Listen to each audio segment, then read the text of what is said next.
And thank you for joining us on this Monday, November 10th, for our Board of Commissioners meeting. And tomorrow, as many of you know, the county will be closed for Veterans Day. And so I hope you will join us at one of the great events here in town. We will be at Bethel Christian Church for the Walk of Heroes Veterans Program, and that will be at 11 o'clock. And then at 1 o'clock, we'll be at the American Legion for their program. So if you are out tomorrow, we would love to see you at some of those events. And at this time, we're going to call to order our meeting, and we will have our invocation and pledge today with Pastor Eugene Nixon from God's Vision Ministries Church. Good morning to the Board of Commissioners. Thank you so much for having me here on today. Let us pray. Thank you, God, for this opportunity to stand before this august body. We pray, God, that you would look upon us on today and that you would give the Board of Commissioners the wisdom and knowledge and understanding in making decisions that affect the people of this county. Give them purpose and collaboration for the county. Let this business be done decent and in order. We pray for a fruitful and meaningful meeting on today. We also pray for our first responders, our veterans, and all those affected by the government shutdown.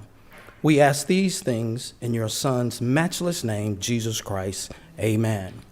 Would you please stand for the Pledge of Allegiance? I pledge of allegiance to the flag of the United States of America, and to the republic for which it stands, one nation, under God, indivisible, with liberty and justice for all. Thank you, Pastor Nixon. It's been our pleasure to have you today. At this time, we have special recognitions and presentations, and I'd like to invite Director Brenda Poku from the Conyers Rockdale Library with some updates for all of us. And if both of you would like to join us, that would be great.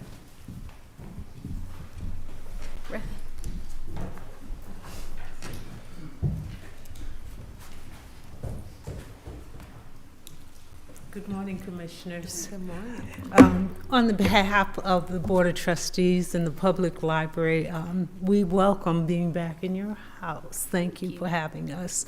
Today we want to focus a little bit on what the library's been doing over the past year. We took a little bit of a step back and we took a look at how can we better enhance our mission to this community. So before I get into that, I'm going to let them hit the clip and just give you some idea of what we've been doing over the last year.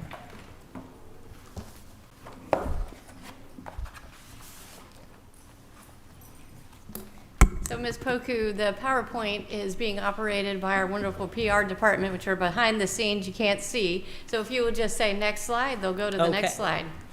Next slide. So what you're looking at here is our collection by format over the last year. And what we've really done to enhance our park side of the library is we installed something called our story walk. So now in the beauty of a day, whether you're inside or outside the library, you can go into our park and there will always be a storyboard for parents and children to stroll about while being out in nature. We know that's a really big thing. The other thing is we're really quite proud of this one here. The Nancy Gwynn Memorial Library has been around over 100 years. And she finally has her name up on the building. We took great pride of that. And truth be told, we copied our good neighbors from City Hall. We said, look at their signage. Why can't we have that? So we're very proud of that. And it has really put the library on its mark in a different way, because often folks would go around the roundabout and they'd say, what is that building? So we decided to put the name on the back side because you can see it. We walked it for several weeks to get all the angles to make sure we had it placed in the proper location, and it has done a lot for the library. Additionally, I want to comment on about a couple of weeks ago we were at the city, the festival here in the city, And a lot of folks they used our parking lot, they were not aware that the backside of the library was a park. We have been getting new visitors to the library because of the park. So part of that community collaboration is what we take pride in and say, our home is your home, and we're going to continue to enhance it. Without further ado, I want to bring up something that there's a slide that says we're number one. In eRead Kids, it is no small feat that in joint collaboration with the city, the county, our educators, and a host of everyone, especially our students, we beat out every library in the state of Georgia. Conyers Rockdale Library did. As our students are reading at a clip that I believe it's 14% higher than the next largest system. Think about this accomplishment. We are single system, second smallest county. But what we did in part of our step back is take a hard look at our collection and how are kids reading differently nowadays. I think it's no secret when we had the pandemic, we were able to ratchet our student library card, the play card. Children no longer get fines. And now it's really starting to pay dividends because thanks to our educators who do just a priceless amount of hard lifting with the students every day. We talk a lot with them and what are their needs. So we took a good portion of our collection and focused on putting it in the cloud, you know, that lovely cloud. But what happens is that our children are now reading, whether they're on vacation, at home. And we're really proud to say, yeah, we're number one in the state of Georgia. So we're going to ride that wave until we come up with another award. And we're quite proud of that. And thank you. And these little lanyards, we're launching a program over the Christmas holiday or just the holiday break, so that the children, when they start their winter reading programs, they'll get a lanyard with these lovely little tchotchkes. Don't ask me their names. They do have names. You can go to the website. And I was complaining that they're short because they're obviously meant for children, right. but give it to your grands, give it to a child that you love, and they will be able to read, come in, get their little tchotchke by name, and keep this good mission going. So we're really excited about that. The last thing I am going to mention is that we have some initiatives coming up that we're really excited about them. First and foremost, Britt is not my Vanna White, but you can open that. We're going to launch hotspots into the community. It is long overdue. We have purchased a good portion of them so that now if you go on vacation, if you have a need for a hotspot, whether you're out in the park or at home or just want to get away, you can now have a mobile device. There are some stipulations. I won't get into all that, but they are quite usable. And while we call them Khajiits, the backside is that they are Verizon hotspots. And so much like your books circulating, we can kill them with a hit of a button if they're not brought back. But we feel it's long overdue. Our goal is to close the divide between the haves and the have-nots, that you can come to the library with your public library card now and get a hotspot if you have a need. So we're really excited about that. I didn't bring my whole petting zoo today, but I bought a piece of it. Britt, don't turn this on. Okay. So we all know how important literacy is. And we often talk about our emergent readers, we like to say from cradle to the grave. But one of the things that is a gap that we believe in literacy is that from the time a baby is born, actually before they're born, they're hearing their mama's voice, their parents' voice. So we took a hard look at how do we close that gap between birth and pre-K. So we came up with, don't try and say it 3 times, this is called the Wazoodle. And the Wazoodle is a lovely device meant for early learners. You want to turn it on for me? Brenda, will you come a little bit closer Yes, to the microphone right there, okay. so our listeners at home can hear you? So this Wazoodle, it allows a young child to have a story time read to them. It has relaxing vignettes of time to go to sleep. And if I dare do this. Hi, I'm Wazoodle. Let's start in explore mode. That's the purple compass button on the speaker. For other modes, you can press the purple recess or relax buttons. So I will stop there. Wazuto tends to keep talking, so I turn it off often. But this, okay, it's really having a, but as you can hear, this, okay, it's here, you turn it off. The Wazoodle is meant for that parent who comes home at night. They're really tired, and sometimes it's a matter of turning it on, or maybe it's a 2-year-old that just needs to wind down. They will get music, they will get gentle story times that are meant to wind down a child, put them to sleep. We are so excited about the Wazoodle because we're kids at heart, and I'm going to step over and let Britt talk a little bit about the statistics, because he's the number guy, I'm the story girl. Good morning, Commissioners. Again, my name is Brett Osborne. I'm the Assistant Director, the Nancy Wynn Memorial Library, and we just wanted to bring some of the numbers to kind of give a snapshot of where the library is at in terms of number of books on the shelves, library card holders. You'll see up on the slideshow a breakdown of the number of new library cards that are being registered for, and we had a nice steady number going through the spring and the summer, but since the summer we have a surge in new library cards. That's both in person, and you can also register for a library card online. And so we have a lot of new residents coming into Rockdale County. You can just go to our website 24 hours a day, 7 days a week. Go ahead and register for a library card account, and then you have instant access to our ebooks, e-audio for kids, adults, the Galileo databases, be able to start some research, check out ebooks, and then when you come into the library, you can have that online account upgraded to a regular library card. Start checking out some books off the shelves, and so one of the graph, that graph shows those trends, and it also highlights the play card program. And so as new students come into Rockdale County Public Schools at the beginning of each semester, they are registered for their own library card account, which, as we mentioned, has no fines. They just come into the library, give their lunchroom number, and they're able to check out 5 books, fines free, be able to use our resources online, and show that. So that shows their numbers after this past summer. Britt, how long have you done that program where they can, as a school system, the student can come in? How long have y'all been doing that for? It started during the pandemic. Okay. I'm going to say about 4 years now. That is a fantastic idea. Yeah. As soon as Congratulations. the state library introduced the program and gave the library systems the option to opt in, we were first in line. Fantastic. And it's had great returns. Yeah.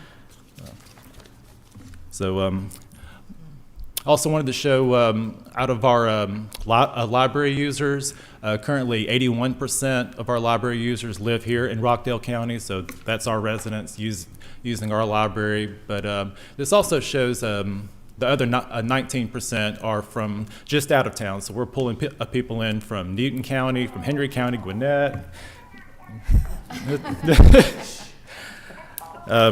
So word's spreading to our neighbors about our library system and the resources that they offer. I'm going to throw out the window. So this slide shows what's being checked out from our library, and of course, as you know, our bread and butter are the books on the shelves. But a growing number too is that other blue slice. That's our ebooks, and so 20% of all the titles being checked out from the library completely online are our growing ebook collection and also the streaming audio. So we'll go to the next slide.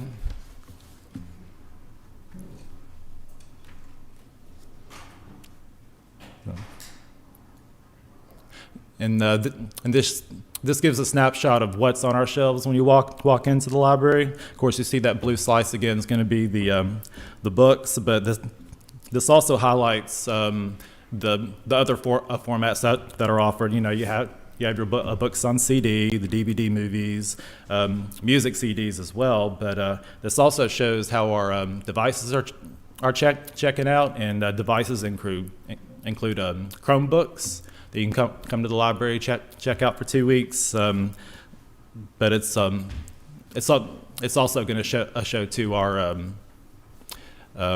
the internet. The word just left me. The hotspots. Oh, yes. So yeah.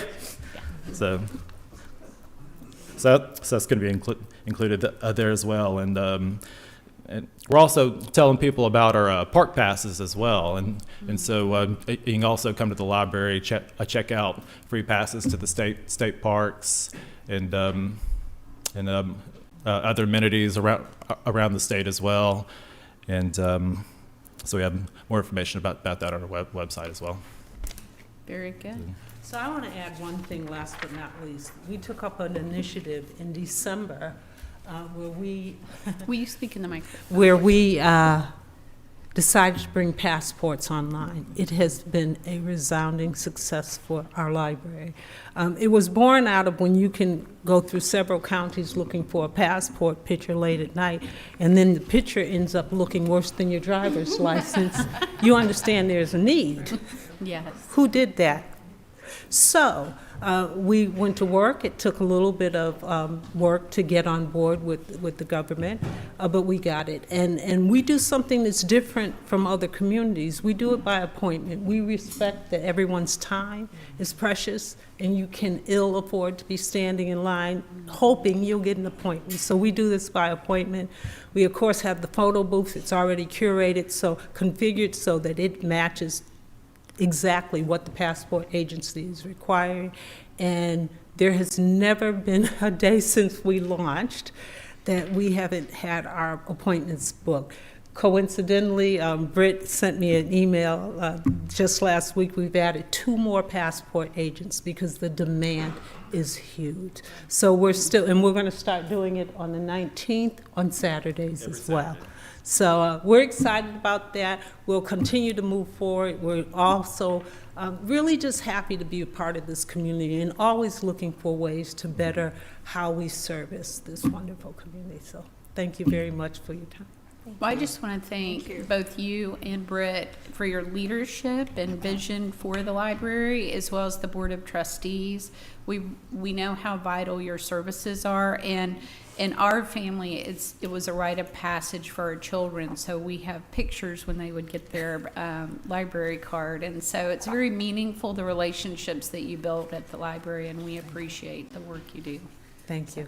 All right. We're going to skedaddle because the Wazoodle's going to keep talking in the hallway. I saw you put her in timeout, so yes, Thank you very much. And if you want to come over and play with them, we'll bring them up. we'll do that. Okay. Thank you. Thank you. Bye-bye.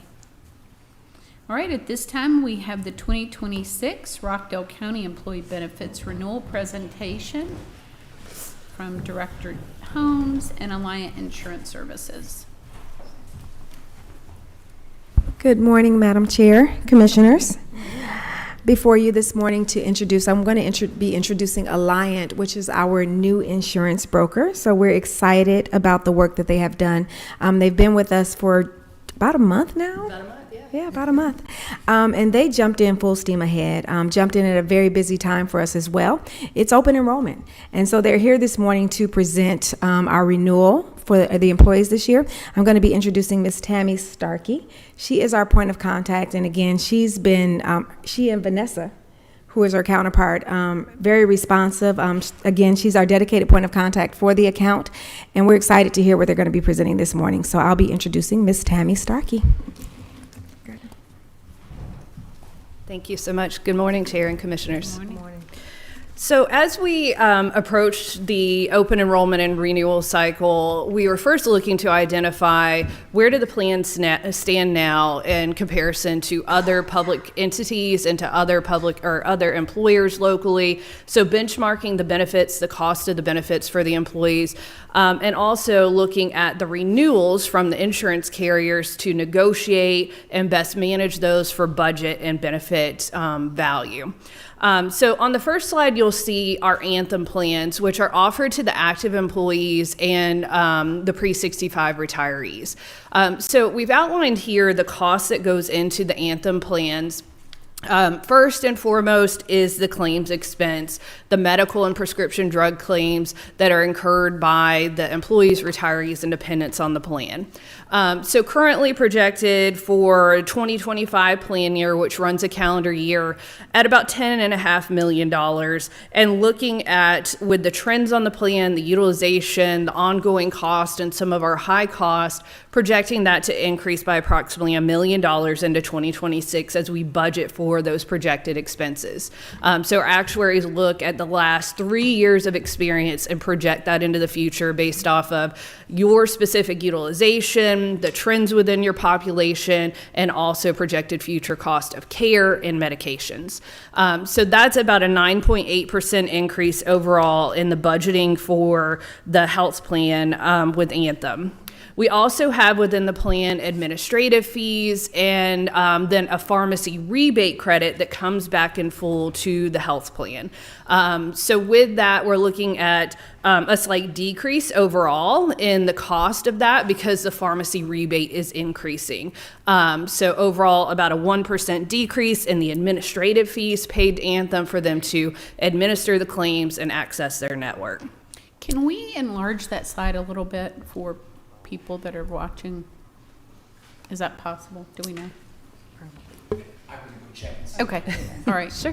If not, if you want to read like the key number, Yeah. maybe at the top for current and proposed, that would be helpful. Sure. So current claims projected at 10.5 million, renewal claims for 2026 at 11.5 million. So a little over $1 million increase for administrative services, and then the pharmacy rebate credit, looking at a slight decrease there, going from 215,000 to 213,000. Stop loss premium is what the county pays for the plan to project for high claims, and then overall an aggregate level of liability. So protecting against the overall risk of the plan. So what that does is anytime a member on the plan hits $200,000 in claims, then the county is protected for anything over that. And so the stop loss covers anything above that level. So currently for 2025, the premium on that's a fixed cost per enrolled participant is $1,383,000, and for the renewal is going to $1,583,000. So that's a 15% increase that was negotiated from an original 21% increase. So saved about $200,000 there in stop loss premiums. There are additional pharmacy rebates above and beyond what is credited towards the admin fee.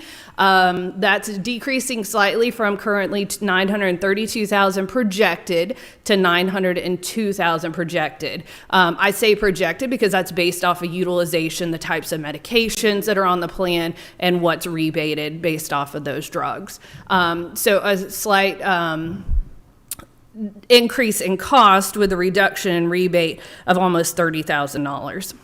And then we do have an additional liability on the stop loss that the reinsurers call a laser, and that's going to be on one high claim on the plan. They project to go well above the $200,000 maximum that we currently have in place. So the reinsurance company will set a higher maximum or more of a liability to the county, to the health plan. Originally, that was going to be a $650,000 laser, so $450,000 above our $200,000 maximum currently. We were able to negotiate that down to a $400,000 laser, so additional $200,000 in liability. So we do factor that in as we look at clinical notes, as we look at prognosis on that high claim of what we expect that cost to be, and factor that into our budgeting for the health plan. So overall, looking at total cost for claims and fixed cost of currently in 2025, 11.1 million going to 12.6 million. So an increase of 1,457,000 or a 13% increase. So what we do as we approach that increase is how do we mitigate that while still maintaining value of the benefits and managing the cost to the employees and to the county. So on the next slide, you'll see the recommendations that were reviewed to reduce that needed increase on the Anthem renewal, again, primarily due to increased cost of claims liability. The first is to make some slight plan design changes so that it'll offer employees more choice. Currently, there are 3 plans with Anthem. The first 2 have the same deductible, same copays. The only difference is that the first plan is in-network only, meaning that there is no coverage if a member goes out of network for a provider or a facility. The second plan is the same plan design, only it has an out-of-network benefit if someone chooses to go out-of-network. And the third plan is a high-deductible plan that is HSA qualified. So what we did with the first 2 plans is removed the in-network only option so that now all plans have the ability for members to go out-of-network if they choose to see a provider outside of the Anthem network. But now the first plan will have a $1,000 deductible. They'll continue to have a $500 deductible option that they have currently. We made a slight change to the copay on the $1,000 deductible plan that will replace the in-network only plan because now it's going to have out-of-network. So specialist office visits will increase by $5. So they'll go from a $50 copay to a $55 copay. And urgent care visits will go from a $60 copay to a $65 copay. So with that plan, there will be no increase in employee contributions compared to the current in-network only plan that they have available now. The $500 deductible plan that's currently available, if employees are enrolled in that now and choose to stay on that plan, there will be a 2% increase to their current premiums. However, if they're on the in-network only plan now and want to, if they're on the $500 deductible plan now and want an option to save money, they could choose the $1,000 deductible plan and save 5.8% from what they currently pay. So again, giving employees more options for what they spend per pay period versus what their protection is within the health plan. On both of the plans with copay, so not the high deductible plan because with that everything's subject to deductible, but the $1,000 and the $500 deductible plan, we're going to add a tier 4 for prescription drugs that fall into the specialty category. So these are biologic medications. Currently, employees are paying the $60 copay. That's the maximum on the plans now for those medications. The average cost of those medications on the county's plan is $8,000 a month. So we are going to change that, projecting to change that to a $150 copay for a 30-day supply. Really looking at how do we cost share, provide consumer education of members understanding the true cost of these medications, but also accessing manufacturer discount programs. So that'll be a part of our open enrollment and our education for anyone who's taking one of these medications and seeing an increased copay, is helping them capture manufacturer assistance that's available to offset that or eliminate it entirely. And then last plan change would be a change to the drug formulary when someone is on one of those specialty drugs to take the biosimilar, which is the generic version of those biologic medications, as they become available. Right now, those are available for medications like Stelara and Humira. And so that is a significant cost savings as these biologic medications come up out of their patent holds with manufacturers, that they're now available in a biosimilar or generic form. And then lastly, looking to add to the program a benefit called Know the Cost that provides no-cost services to members for high-tech radiology and outpatient services if they go to one of the designated facilities. So these facilities are contracted at a lower rate for these services, and so providing those services at no cost for a member incentivizes them to access those discounts. So something like an MRI, if they're going to the hospital, typically that's going to incur the entire deductible on the plan. If they choose one of the designated facilities, and there are 2 in the county and others local nearby, then they are going to have no cost share for an MRI, for example. So total projected savings for each of these adjustments to the plan is $1,176,000. So that decreases our projected increase for 2026 Anthem plan to $981,000. On the next slide, you'll see those plan designs outlined as we just discussed. So these will be the 3 Anthem plans that are available. So you'll see in red what is changing. So again, on that first plan will be the $1,000 deductible. Can we enlarge that a little bit, please? I think they can hear you. They did last time, yes. Yeah. There we go, they got it. They can. For copays for a specialist will increase by $5 on that plan, and urgent care by $5. Primary care physician stays the same, as well as emergency room copays. And then you'll see the $150 highlighted as the new tier 4 for those specialty high cost medications. At the bottom of that slide, if we can scroll down, there we go, shows the comparison for employee monthly contributions. So this is shown monthly, not per pay period, and the difference to current. So you'll see on the $1,000 plan, if they're on the in-network only plan now and they stay on that $1,000 plan, there will be no increase to employee contributions. If they're on the current out-of-network option, which will be the $500 deductible, there is that slight 2% increase, so you'll see the increase outlined monthly there. And then on the high deductible health plan, there is no change to contributions there. But I think on that plan, there is now out-of-network options. There is, yes. So that's been added, even though there's a 2% increase, that's been an added benefit and opportunity for employees. Correct. All 3 plans now have the out-of-network coverage. Okay. On the slide before this, I needed at some point to read the numbers again, just to make sure I understood you correctly. On the total savings? Total savings and then increase in cost from 2025. Okay, so originally, if we just took the renewals as is and budgeted for the increased claims, the increase was going to be $1,457,657. As we implement these changes to plan design and cost-saving solutions, that saves from that increase $1,176,600. So we're reducing that almost $1.5 million increase to $281,057.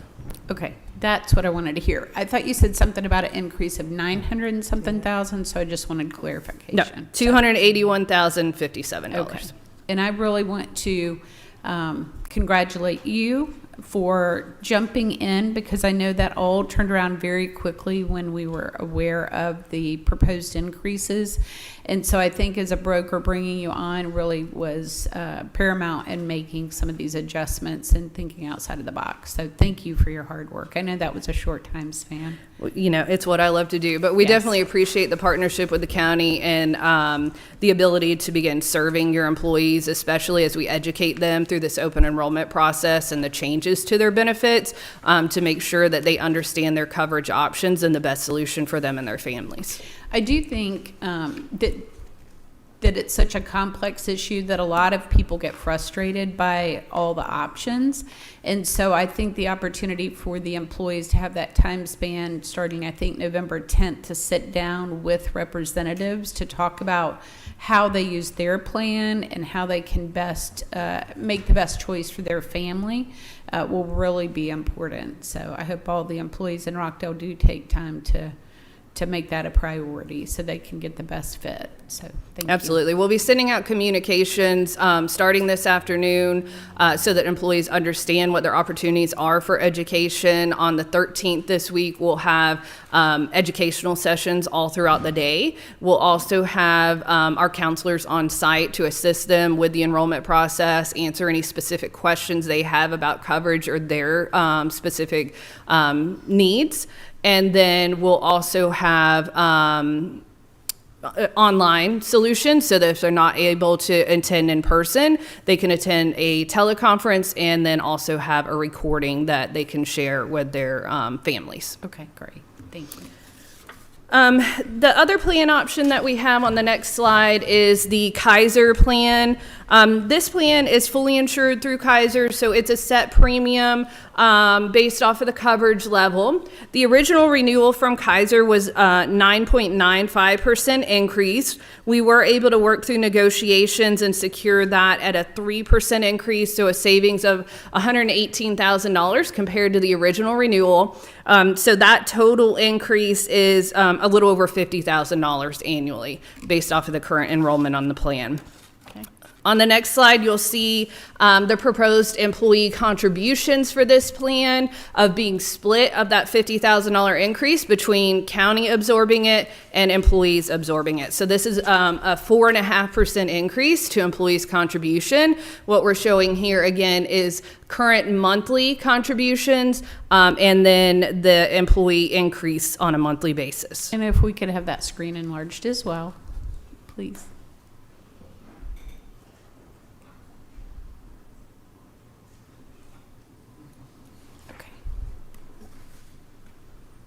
Very good. Thank you. For our retirees, on the next slide, for our Medicare eligible retirees, they have the Aetna Medicare Advantage plan available. So this is a supplement to their Medicare Part A and Part B. It provides their prescription drugs and a gap coverage for any deductibles or out of pocket on Medicare. We currently have 188 retirees enrolled in the Medicare Advantage plan. You'll see here a history of the increases year over year on the Aetna Medicare Advantage plan. From 2024 to 2025, we saw a $53 increase per member per month. And then into 2026, we'll see an $80 increase per member per month.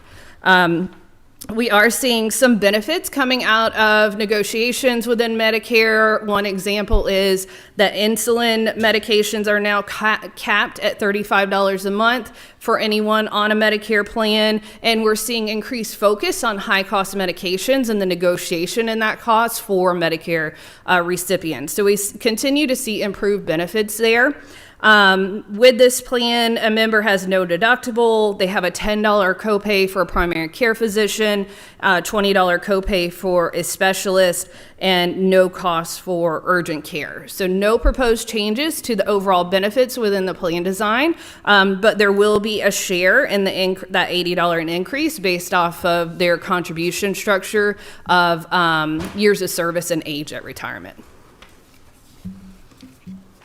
And then finally, on the last slide, we have the last benefit slide, our ancillary coverage. There's no change to dental coverage through Delta Dental, no change with vision, no change with life and disability through Unum, and no change to the AFLAC supplemental coverages that are offered. So those will be at the same continued rates and benefit designs. So on the next slide, again, open enrollment will start this afternoon for employees to review their options, make decisions. They do have until November 26th to make those elections. That'll go into effect starting January 1st. We'll have the benefit guide going out that explains all of their options and what their call to action is. We'll also look at sending out text messaging as reminders so that we make sure that we are addressing all employees and they're aware of these changes and their opportunities for education. Those educational meetings will be held throughout the day on November 13th. We'll also have that recorded webinar. We'll have on-site enrollment counselor support, and we'll also have telephonic support. So if employees have a specific question, they want to complete their enrollment telephonically or virtually, they'll be able to do so with one of our counselors in that manner. So providing multiple solutions for education and support as we look into this open enrollment for the 2026 plan year. Very good. And on site, Director Holmes, where will employees reach out to now that we're doing open enrollment? If you'll go over that process for us, please. Thank you so much, Tammy. That was a wealth of information, and she has the open enrollment days. Actually, what time is it? 10:40. So at 12 o'clock on ADP, it actually will be open up right in ADP. So you can actually log in for those of you that want to be able to see all of the changes that she just went over. The location for the meetings on site is going to be at JP Carr. So those will be local. You can call us directly at our office, 770-278-7575. That's the direct number to Human Resources. 770-278-7575. You can ask for Bianca Mallory Thompson. You can ask for Ecoria as well. Anyone in our office will be able to help you and assist you with the benefits. We also have the kiosk directly in our office, so you can come in and sit down and talk to one of us as well. So we're excited about it. We sent out the flyers last week, so everyone has received those with all of those dates. We have in-person meetings. We have separate meetings for our active employees, and we also have meetings for retirees as well. So just a lot of information, and definitely want to make sure that everybody has everything that they need for this upcoming open enrollment. So thank you so much. And so if someone doesn't do anything, what is the result? Great question. Well, first and foremost, we want to make sure that everybody does something. So let me just say that. We're going to be calling out, reaching out, knocking on doors if I have to. But for the most part, if you don't enroll in one of the plans, if you're currently in one of the plans, it actually is going to automatically put you in a plan. So if you're in the one right now that has the out-of-network, you'll go into the $1,000 plan, which is the plan that you currently have. So that one you'll automatically go in. If you're in the $500 plan right now, in network, out of network, you'll go into that exact same plan right now as well. But we do want to make sure that you have the option to change, because some people may want to change. Like she mentioned, there's some cost savings if you want to switch over. So we're going to make our very best effort to make sure that we reach all of the employees in the county. And we'll be working with the directors, the department heads, all of our elected officials. We send reports, we send emails. Again, I come to your house if I need to. But we're just going to make sure that everyone has an opportunity to hear all of the benefits and enroll in the benefits. But it will automatically enroll you into one of the plans, the one that's similar to the one that you currently have, Commissioner Williams. Okay. Thank you. Well, I know in the past we've had, after open enrollment has ended, people have come and said, wait a minute, I didn't get a chance. Absolutely, yes. So what are we doing to mitigate that? So we do have an appeals process as well, that was sent out. So there'll be an appeals process between December 1st and 5th. So if someone says that they missed the plan, they didn't get it, they'll have an opportunity to meet with us, and then we'll review it at that time as well. So we can mitigate it. The one thing I will tell you, and this is always a question as well, if you have flexible spending, you do have to go in and re-enroll in flexible spending every single year. So that's another thing to note. Everybody that has flexible spending does have to go in and re-enroll. Okay, thank you. You're welcome. Thank you.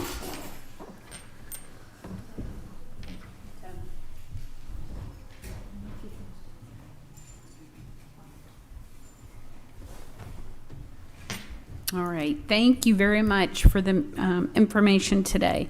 All right, we'll move on to our budget expenditure analysis.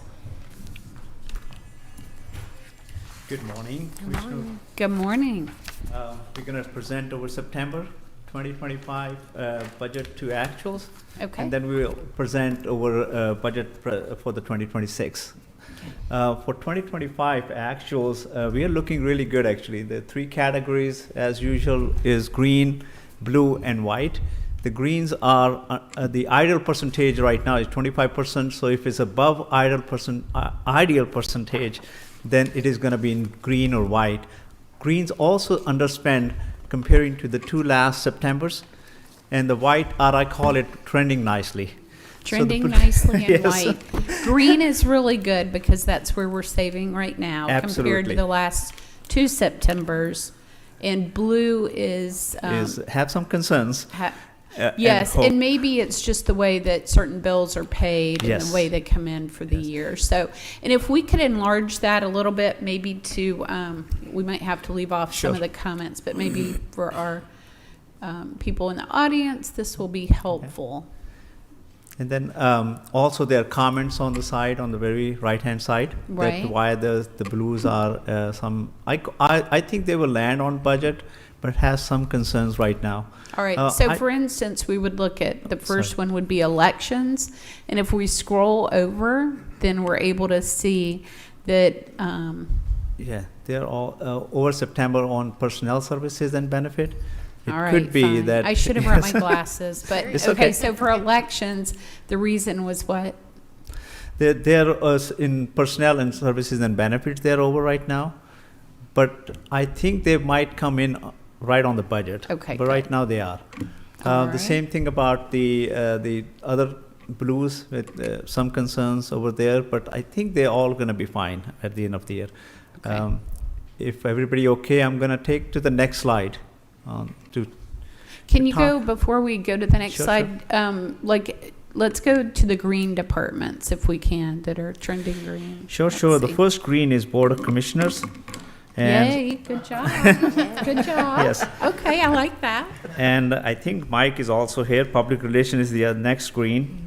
And then the next one is hard to see those color green and blues. Yeah. We'll look into that sometime. Fire and Rescue also. EMA, Emergency Management. EMS also green. And then on the next slide, our greens are the cooperative extension and over stormwater. Oh, very good. So I And do for wanna- our viewers, the Sorry. Stormwater Division and the Rockdale Water Resources are both enterprise funds, They're which enterprise, means yes. they're funded through user fees. So for the water department, of course, it's the users of the water system Yes. for water and sewer. And then for stormwater, that's our citizens and businesses that would see that on their tax bill. Yes, absolutely. So I do want to talk about general fund as a whole. Okay. We are underspending about 6.7%. I think that, I hope this will be true, that it's going to be about 8 million or so that we are underspending. Our burn rate right now is $9.2 million per month. So if that is the burn rate, we keep on going, I'm anticipating we might just land under budget by about 8 million. That would But be amazing. it will be amazing. And having said that, my team thinking that there's a lot going to be year-end purchases, year-end stuff is going to happen, accrual is going to happen. And by the time we close it, they're anticipating about 2 to 2.5%, which is about more than $2 million. So hopefully this trend will continue and we will save some money. I'd love to do that, but all dependent on right now. Okay. Well, I know our directors are working very hard on the budget to They do are. their very best. Yes. And also our elected officials and other team members here in the community. Everybody contributing in it, and I'm Yes. sorry to interrupt you, but everybody is contributing, and I'd love to see that trend continue. Okay, very good, thank you. Thank you. Any questions? Okay, very good. All right, and now we move to we're on the 2026 proposed budget. Is that what you're ready for? Yes, yes. Okay. We are very going to good. move into that, and that's the presentation that we did on October 21st on the public hearing day. And there's nothing changes right now. That's the proposed budget right now. And I'm going to run it through. First 5 slides were done by Chief Sanders, and she said, you can try it. I don't think I can do that better job. Forward together, obviously, our vision and core values. And I think this budget lives up to those vision and core values to it. Next slide, please. And budget presentation will cover the budget process, budget highlights, overview and analysis, and summary for the budget. Next slide, please. And when we talk about the budget process, we started in June of this year, gone into August for budget workshop, then October that we did the public hearing on the 21st. Today is our first reading of our ordinance, and then the next reading is going to be on the 18th at 5:30 p.m., if I remember the time correctly. And today is that first reading of the budget. Next slide, please. Budget highlights, public safety focus to ensure the safe community in this budget is covered. Largest increase in this budget is in this category. Workforce investment plan, as Director Holmes and her team diligently working on this plan for us, not only just to hire the right people, but I call it retaining the good Correct. employees. In addition to that, the workforce investment plan also working towards our public safety employees to give them incentivize to be here in Rockdale County, keep on working here, and also to equitably pay them. Efficiency focused in this budget.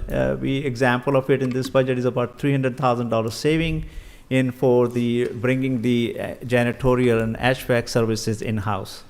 Other reductions will be come forward, and hopefully that we will keep on working on efficiency focus. Next slide, please. The budget, this is the time I joined on September 2nd, and I was looking into this, I call it a snapshot at $143 million. So at that time, we were looking for about $13 million gap. We were anticipating a revenue projection of $130 million. We lowered our projection to $126, creating the gap bigger to about $17 million. Having said all that, we work together with, obviously with Madam Chair, Commissioner Williams, Commissioner Smith. We're working together to balance this, and this is where we are. Next slide, please. We balance the budget, and we are at 126.77 million right now for revenues. Our expenditures are associated with that the same, so that means we have a balanced budget. Comparing the 2 years side by side, 123.46 was the revenue in 25. 26 is 126.77. Operating expenditure was 113.56 to 120.37. Both debt services for judicial administrative complex and for our land payment bond debt service are the same. Transfer to capital is 3.5 million, was in operating from last year, is now from our fund balance. And I'm going to talk about that a little bit down on the very last slide. Okay. Yes, go ahead, I'm sorry. Well, I just wanted for our audience to understand some of the bond debt that we are under. Yes. So if we could talk about that for a minute and the breakdown of that, if Yes, you're the bond- prepared for that. Yes, sorry. And the bond debt service is for 2 bonds right now.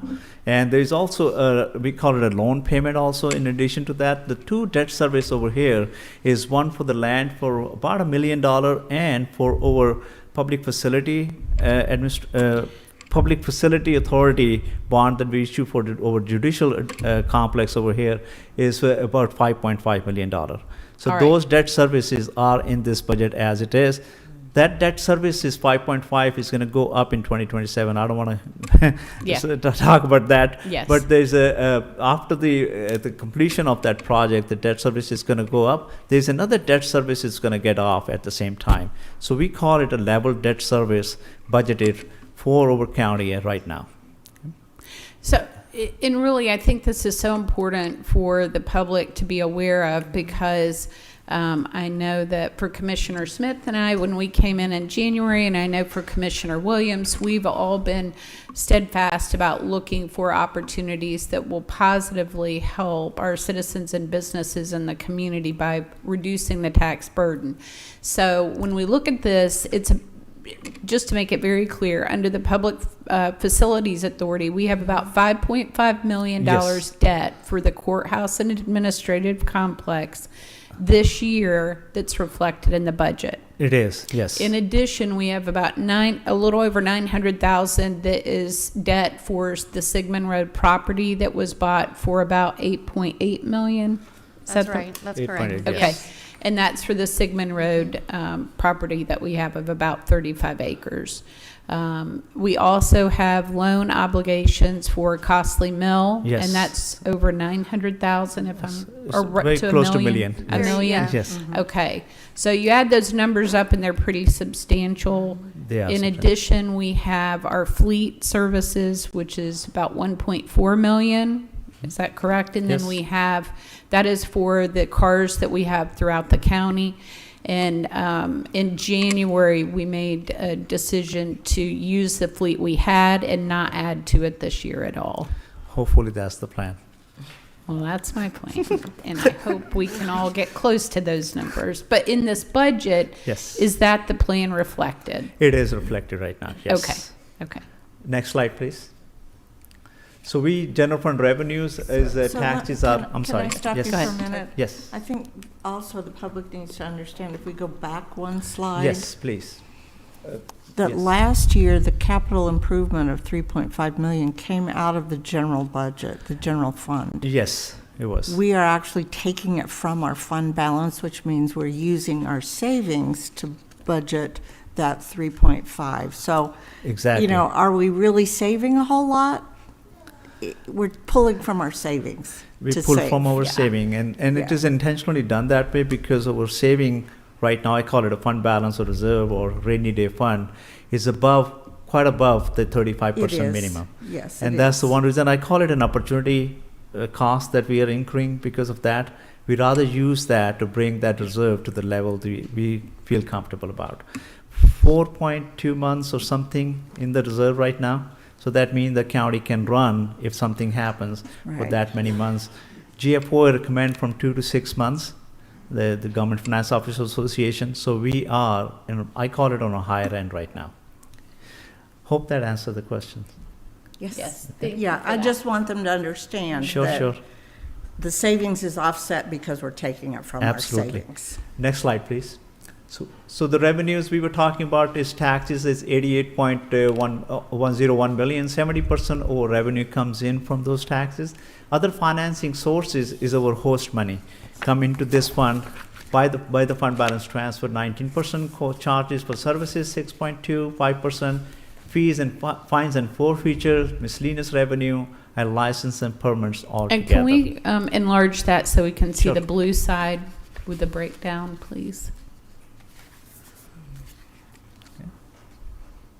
So 70% of our revenue plus the 90% host together is coming from our property taxes and the sales tax.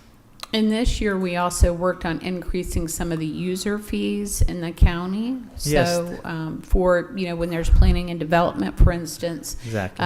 any of the developers would have increased fees that would be relative to the cost of time and processing documents and things like Yes, that. Those yes. had not been updated in quite a while. Yes, and I think those are reflected in it right now. Yes. Okay. Yes. And next slide, please. Thank you.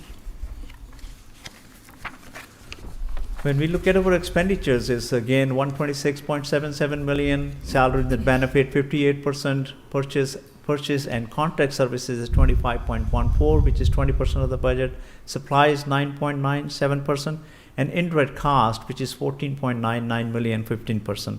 Indirect cost includes our debt service, agency payments, library payment we do, and also for our subsidy to E911 as a fund balance transfer comes out of that. Correct. Okay. Next slide, please.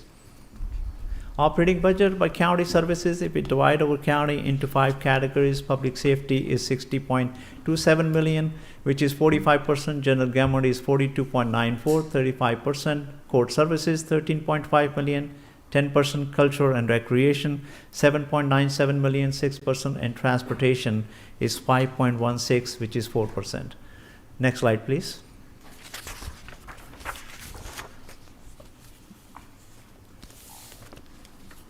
This is our public safety, the 60.27 million, which is sheriff's office is 34.51, which is 57% of the budget. Fire rescue is 17.76 million, 30%.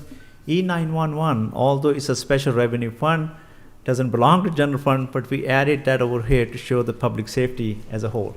EMA has an asterisk, and I will talk about that in a minute, 2.94 million, 5%. And very small categories of EMS, coroner office, and animal services combined is 1.98, which is 3%. Next slide, please. So when we compare side by side of our public safety, this is where the largest increase is, 54.53 million to 60.27. One of the increase is in EMA, and the reason that asterisk is risk management transfer from HR to the EMA, which is about $2 million. And so rest the is- $2 sorry. million that was transferred, that should also be a reduction in HR. It is, yes. Equally, And okay. it will show up in a minute. Next slide, please. Public safety, comparing with 24 all the way to 26, 53.33 million actuals were in 24, 26 budgeted is 60.27 million. Next slide, please. General government, everything which doesn't fall into cultural, courts, and in public safety is all here lump sum together. General services 8.36 million, 90% finance is 6 million, 14%, and onward, and HR is 1.87, which is 4% of the budget. This is where the transfer happened from here to the public safety or EMA. Non-departmental this is the first time we budgeted that 9.87 million, and this is transfer from finance for 23% of the budget. This is again that our debt service is here, our other transfers are here, which is, I call it, other financing sources and uses, and then also has all the other non-departmental such as the street lighting, if I forget something, they are all included in it. Okay, and Next if slide, PR could enlarge that so we can see the right side of the screen for this and all other slides today, that would be great. Sure. And which item were you talking about specifically? The, That had the grouping, the grouping is non-departmental, which transferred. oh, at the bottom. Yes, it's at the 9.87 million, which again is over debt service, and also all other things that which doesn't fall into other categories, such as if I forget, my team isn't behind me, Yeah. but it's all the other agency payment, libraries, all together in non-departmental is right So here. those Maybe I'm financial wrong on that, I'm obligations. sorry, I apologize. They are, Melinda and Bill can help with non-departmental is debt service and what else? Okay. And then the transfers, that are also part of it, especially the E911. Okay, very good. Thank you. You can tell only 2 months here I am. You're good, you're good. Next slide, please. Very dependent on my team. Side-by-side comparison, again, 47.3 to 42.94. This is the one budget which went down. One of the reason is that I mentioned already is that the HR transfer to EMA, which is the public safety, went out of it. That's one of the reason. Is the other reason that if anybody can look at it, 18.9 million for the 2025 budgeted for finance, gone to 6 million for 2026. That big transfer of 9.87 million is non-departmental. In addition to that, the one other reduction is 3.5 million, which is not in any of these budgets because of the transfer from our fund balance. Next slide, please. 3-year comparison for general government is 2024, 48.23 million, 2026, 42.94 million proposed. Couple of reasons I already mentioned. One is the 3.5 million capital is not here, and the other one is the 2 million for our risk management is not here. Okay, next slide, please. Court services budget is 13.5 million. District attorney 3.24, 24%. Clerk of the court 2.8 million. Superior court, juvenile court, state court 1 and 2, public defender, probate court, and magistrate court 7%. Next slide, please. Again, this budget has a minor increase to it, 11.64 to 13.5. There are 3 reasons to it. One is that HB 85 kicked in, and we budgeted that over here. In addition to that, we have a 1 position added to public defender's office. And then the third reason is compensation adjustment of 25 is also budgeted for 26 in this budget. Okay. Next slide. Sorry. The legislation HB for the 85. judges is what makes the, which line item did you have that under? They are all spread out. Or for all the allocated judges. all the way down? Yes. Okay. Yes. They're all spread Yes, out. thank you. Sure. Next slide, please. Court services budget analysis 24 to 26, 10.44 million to 13.5 million. I already provided the reasons for it. Next slide, please. Cultural recreation budget, parks and recreation is 4.66 million, 59%. Senior service is 1.8. Libraries 1.12, and agencies are 0.39 million, 5% of the budget. Next slide, please. This is the budget which went down a little bit from 25 to 26. The reason is that Parks and Recreation is already meeting the efficiency, I call it efficiency goals, and that's one of the reasons it's went down. The rest of it is very similar to last year's. Senior Services has a minor increase to it because of the reclass, and the others are all exactly the same what we budgeted in 25. Yes. Okay, let's talk about agencies Sure. for just a minute. Okay, so the agencies include Viewpoint Health, CASA, Okay. Rockdale Coalition for Children and Families, and a couple others that did not request increases. Those 3 requested Increases, yes. minor increases. In the proposed budget, those increases are not included. And I would like to suggest that, let's talk about Viewpoint Health first. Sure. We are the only county that charges them rent. Every other city and county where they are located provides the space.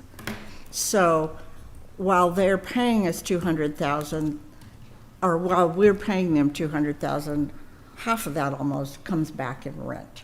So You mean it's- they're paying us they're paying, no, 200,000? we're paying them 200,000. And they pay us almost 100,000 in rent. So that's kind of a, you know, The wash. something to think about. I asked CEO Jennifer Hibbert at Viewpoint, why did they request a $25,000 increase?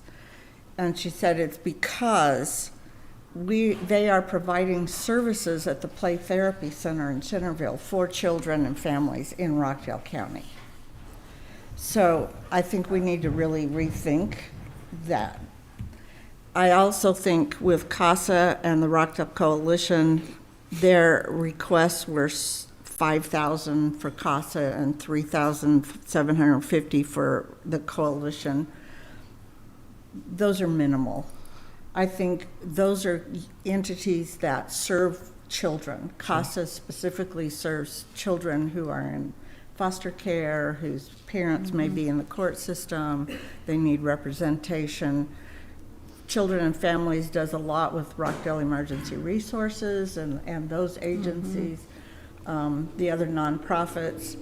I think an increase of 25,000 is, when we're talking about a budget of 126 million, is very minimal, but can make a substantial difference to those agencies for what they're asking. Sure. Budget is all with you guys now, so let us know what the amendments are, and we'd be happy to look into it. Okay, thank you very much. And I'll go back and look at those too, Okay. those specific. Thank you for bringing that up. Okay. Okay. Next slide, Thank you. please. So comparing the 24 to all the way to 26, 7.43 to 7.97 is a very, very minor increase, but decrease from 25 budget. Next slide, please. Transportation budget is the one only department here, is the very much from the increase is due to inflationary pressure towards over this budget. Next slide, please. So when we talk about the reserve, we are at 47.59 when we close our year for 2024. This is the actual fund balance that we have, 47.59, which is about 37% of our appropriation. 35% was our minimum required, and this is where we are. We are anticipating, because of all the budget versus actual I talked about for September 2025, we're anticipating it's going to be 54.58 million, which is about 43.5% of our appropriation.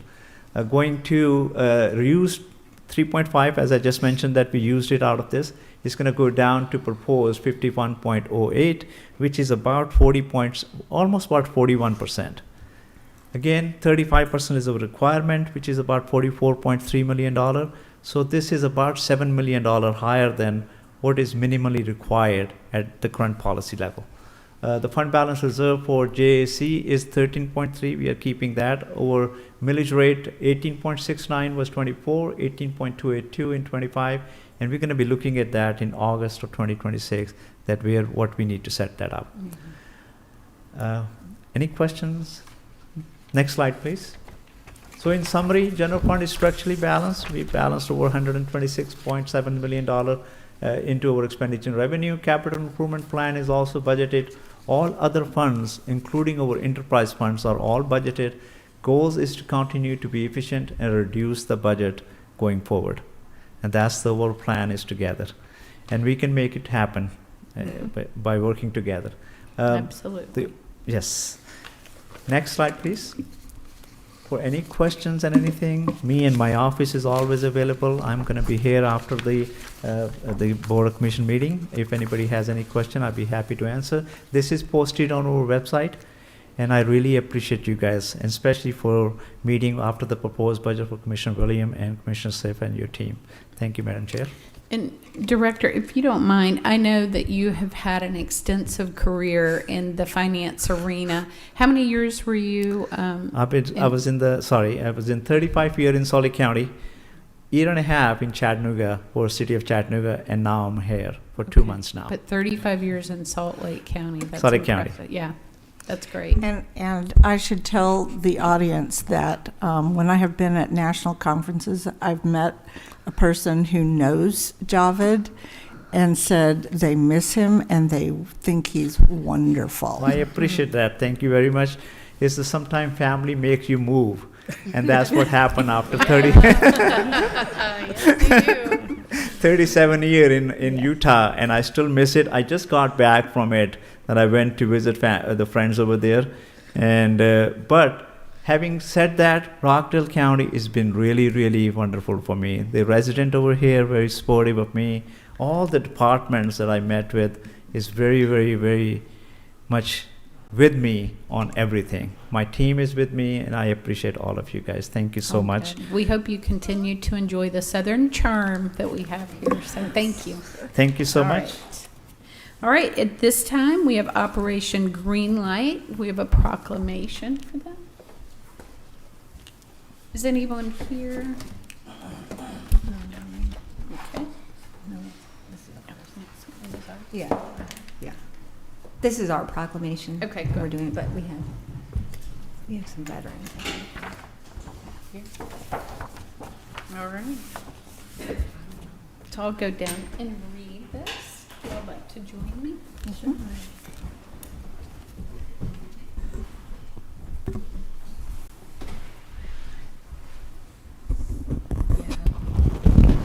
That's easier. Okay, for any of our veterans that want to come up with us today in Rockdale County. Do we have any veterans here today? Richard? None? Okay, well. Okay, but tomorrow we'll see a lot of veterans. Right. Walk of Heroes and this is American the Legion. precursor, So this is a proclamation by the Board of Commissioners. Whereas our nation's history, throughout our nation's history, courageous men and women have answered the call to serve in the armed forces, defending our freedoms and ensuring the security of our great nation. And whereas Rockdale County proudly joins communities across the country in participating in Operation Greenlight, a national initiative of the National Association of Counties designed to show support for our veterans, raise awareness about the unique challenges they face, and highlight the many resources available to them throughout county, state, and federal programs. And whereas, in recognition of this effort, Rockdale County adopted a resolution in 2022 supporting Operation Greenlight and designating the period from October through Veterans Day, November 11th, as a time to salute and honor the service and sacrifices of our nation's veterans. And whereas, as part of this observance, the Rockdale County Courthouse and Assembly Hall have been illuminated green from November 1st through November 11th, symbolizing our gratitude and unwavering support for all who have served. And whereas the county encourages all residents and businesses to participate by changing one light bulb to green, whether inside or outside the home, as a visible tribute to our veterans and a reminder of the hope and appreciation our community holds for them.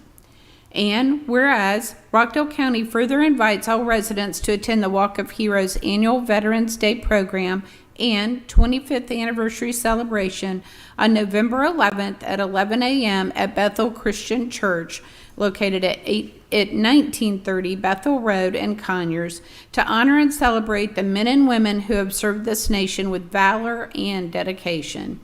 Now, therefore, we, the members of the Board of Commissioners of Rockdale County, do hereby recognize November 1st through 11th, 2025 as Operation Greenlight for veterans and honors all those who have worn the uniform of the United States Armed Forces.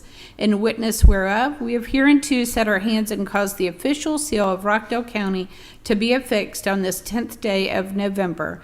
Signed by myself, Janice Van Ness, Commissioner Post 1, Tanya Smith, and Commissioner Post 2, Doreen Williams. Thank you.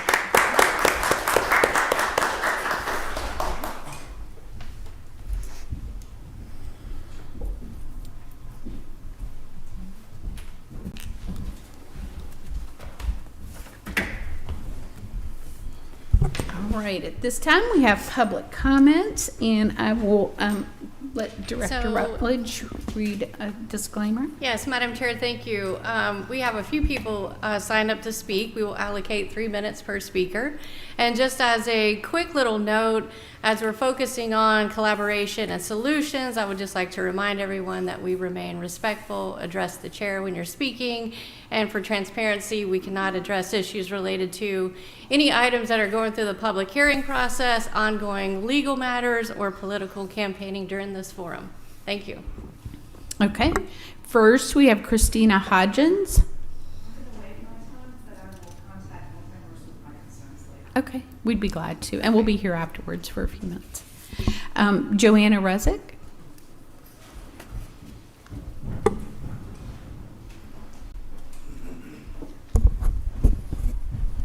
Good morning, Madam Chair and Commissioners, Post 1 and 3.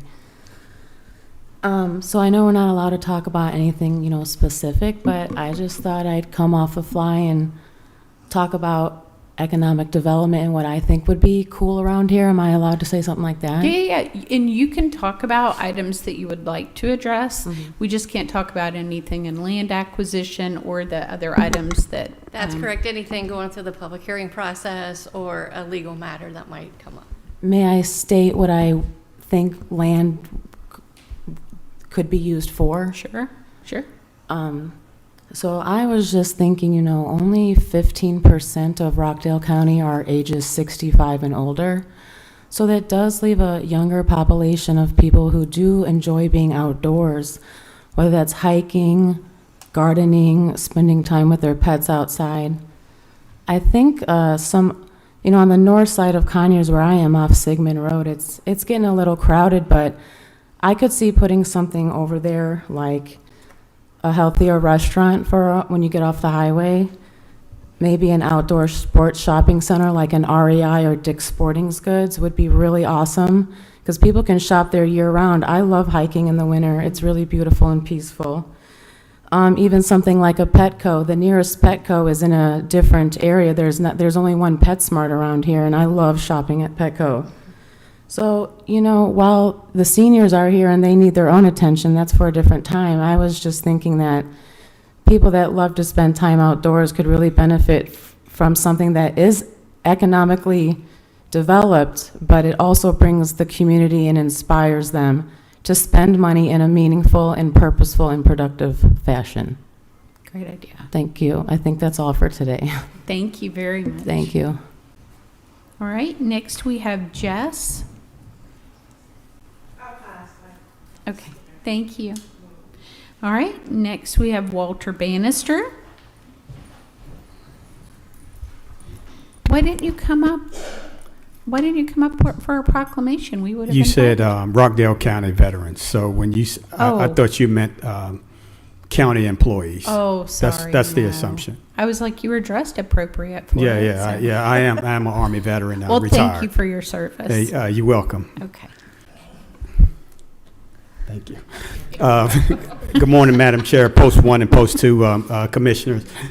I'd like to just discuss history. History never forgets, but it also it forgives.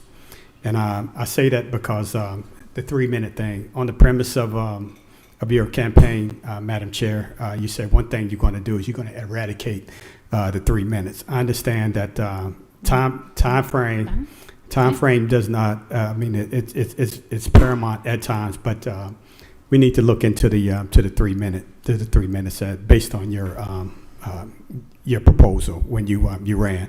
Last but not least, the inflation rate is currently at 3%. Social Security is at like 2.8%. With that said, the inflation rate regarding here within Rockdale County in comparison to Walton County, Newton County, and we looked at Henry County, didn't include DeKalb County. The taxes on the property to include the insurance is somewhere in the area about $2,900 per household. I understand that the budget is actually going down, it's actually decreasing, but can we do anything else to try to minimize and be in comparison to people like Walton County, to include Newton County and Henry County? Because right now we're falling way behind when it comes to those respective. Thank you very much.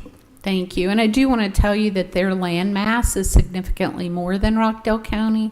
So that does impact the bottom line of our budget because they have more property to develop by businesses and things like that. So just for you to keep in mind. Yes, ma'am. Thank you. Very much. All right. Let's see. Okay, that was everybody. Did I miss anyone that wants to speak? You're welcome. And I'll get you to fill out a yellow form at the end as well for our records, if you don't mind. Okay. Forgive me, I'm a little stiff with the weather and I'm hoarse because of the... Okay, if you'll just pull the microphone down a little bit. Good morning, ladies. Good morning. Appreciate your service to our community. Thank Glad you. to see you all here. Glad everyone's here. Most people know me by my name and not by face. Unlike you, we all know who you are. My name is Angela Lentz. I'm trying to help the community as far as with the homeless population of animals and people that are going through situations. But that's not what I got up here for. I got up here because I live out on Old Covington Highway Southeast between all of the new places that have been built on each side, right next to Walmart and then over by Dogwood. Mm-hmm.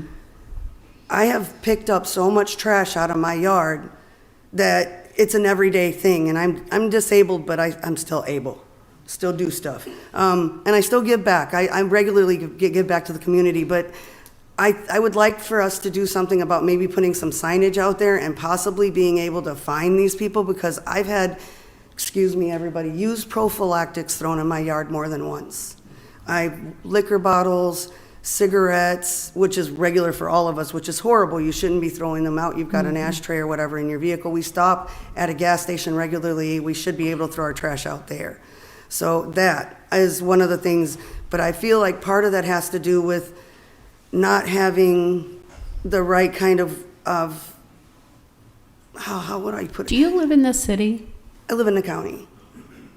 But you don't also live in the city in that location?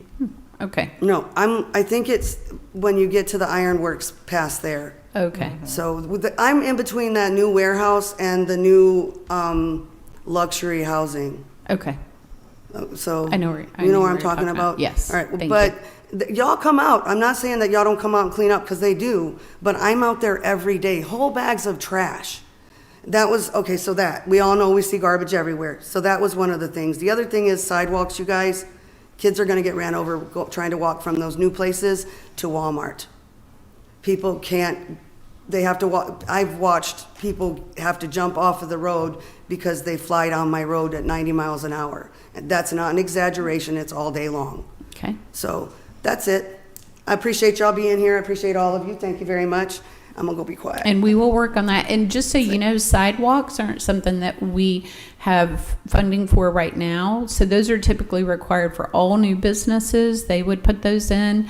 And occasionally we get local grants from GDOT that can afford us new sidewalks. Oh, I didn't overtalk. Yay. You can keep talking if you want. Well, I feel like if you need us to start raising funds, I help animals. Fundraising is what I do. But maybe we could do something like a fair or something where we could do an auction or to help raise money for certain areas.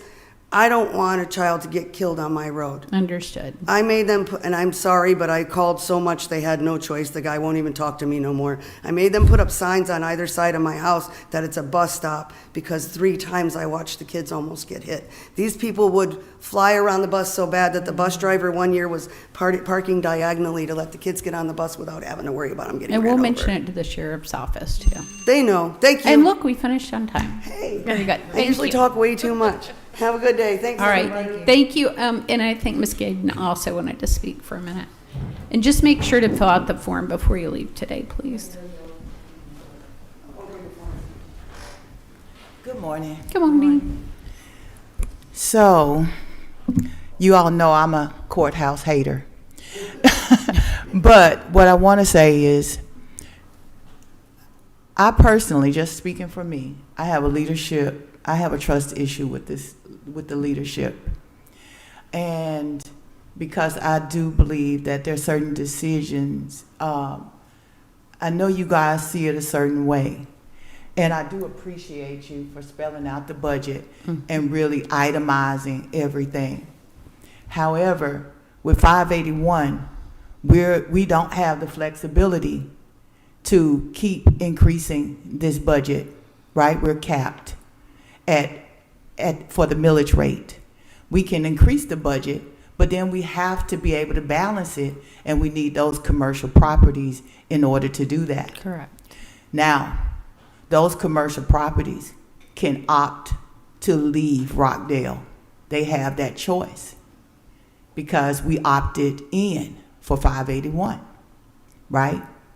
So when we cap out on that millage rate and we want to continue to increase the budget, we have to find that revenue from somewhere in order to balance it. If commercial properties do what Larry Cox did, jump over into Covington, who didn't opt in, then what do? What is the vision for this county? And that's the concern. I don't know where we're going. What are we trying to create here? And I think without that, for me, comprehensive land use plans and UDOs are tools that link to a vision. I would like to know what the vision is so that as citizens we could talk about it and say, oh, that's why we're going to build this. Oh, that's why we're doing that, because this is the vision for the next 20, 30 years. I would like somebody to make that plain because it's confusing right now what we're doing. And I understand we see ourselves as Metro Atlanta, but that's up for debate as well. So if we could get a vision, and if we could also, somewhere online, put these projects that are coming up, because it's almost like we're hearing about it on Nextdoor or somewhere else, and then we're showing up and we really don't know much about it. If we could put it online somewhere that, hey, this project is earmarked for 2025, this project is earmarked for 2026, then we could kind of look into it and maybe feel a little better about it. But right now I have some leadership trust issues. Thank you. All right, at this time, we'll move to approval of the agenda. I move to approve the agenda as published. Madam Chair, I second the motion. I have a motion and a second. All in favor say aye. Aye. Thank you. The motion carries. We have approval of the minutes for October 28th, 2025. Madam Chair, I move to approve the minutes as presented. I second that motion. I have a motion and a second. All in favor say aye. Aye. The motion carries. Next, we'll move to unfinished business. Item 485 is with Air Products and Chemicals Incorporated through the Water Resources Department. This is for bulk deliveries of liquid oxygen, tank rental, and remote monitoring for the water treatment plant. The amount is $224,233.65. This is for 1 year with 3 years renewal. This is through the Water Enterprise Fund and is a budgeted item. I move to approve this contract as presented. Madam Chair, I second the motion. I have a motion and a second. All in favor say aye. Aye. The motion carries. Next, we'll move to new business. And Let me just keep reading, yeah, if you'll please. just keep reading contracts, that would be fantastic. All right, so item 536 is with Corona Software through the Sheriff's Office. This is a subscription reporting service for the Sheriff's Office personnel audit. The amount is $34,975. This is for 1 year through the CIP funds and is a budgeted item. Item 537 is with Power DMS by NeoGov through the Sheriff's Office. This is for document management system to enhance operations by centralizing policy management, training, and compliance tracking. The amount is $16,003.49. This is for 1 year through the general fund and is a budgeted item. Item 538 is with Benassi Hagen Brucelin, also known as VHB, through the Water Resources Department. This is for engineering and consultation services for long-term water quality and biological monitoring at the water treatment plant. The amount is $60,683. This is for 1 year with option to renew 2 additional 1-year periods. This is through the Water Enterprise Fund and is a budgeted item. I'd like to make a motion to approve items 2025-536 through 2025-538. I second the motion. I have a motion and a second. Any comments? Nope. I did want to note that item 536, the subscription reporting service for RCSO, I believe that is going to be a benefit. It'll allow them to audit their personnel and create schedules that may be more beneficial and help with reducing overtime. All right, so I have a motion and a second. All in favor say aye. Aye. Aye. The motion carries. Item 539 is with ADP through the Human Resources Department. This is the price agreement update to current contract, and this is a change order number 1 to that contract 2025-120. The existing contract total is $628,754.65. The updated agreement amount is $474,349.51 for a cost savings of $154,405.14. This is for 5 years through the general fund and is a budgeted item. So I have a question on that one. How are we reducing the this contract by so much? What are we not going to do that we have been doing? Good morning again, Madam Chair and Commissioners. So what we did, we sat down with ADP and we did an audit of the pricing strategy that we had in place. Commissioner, we actually had tiering pricing and we wanted to go to a flat rate pricing for some of the items. And actually, Madam Chair actually sat in one of the meetings with us and they had proposed a tiering price of $295. We negotiated them down to $246. So this ADP contract encompasses 3 different platforms for us. They do our payroll, they do all of the e-time clocks that we have, and they also do HRIS, which is our information systems, which controls all of the confidential information for the county employees. So one of the biggest things was that tiering pricing that we had. So instead of charging us tiered pricing, how many payrolls we run, they came up with a flat rate of $246 per employee. So that was a huge difference. $2.46. Okay. So that was a huge difference. And that was something that Madam Chair had caught while she was in the meeting. So that was one of the things that they adjusted. The other thing that we did an audit on the amount of time clocks that we had. So we were able to reduce some of the time clocks as well. The other thing that they did, we had different price ranges for the time clocks. They were ranging anywhere from $240 to $1,800 per clock. So we now have a flat rate for each of those clocks of $170 per month. So that was a huge difference as well.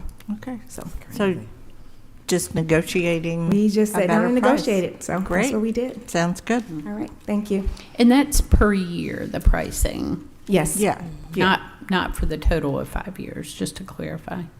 Correct. That 100, yes, because that's the annual amount. That's correct. Yes. Thank you. Okay, would you like me to keep going, or did you want to vote on this one by itself? We can go ahead and vote on this. Okay. Madam Chair, I move to approve this contract as presented. I second the motion. I have a motion and a second. All in favor say aye. Aye. Aye. The motion carries. Item 540 is a requisition through the Fire Rescue Department for House of Scuba for 46 dive rescue equipment.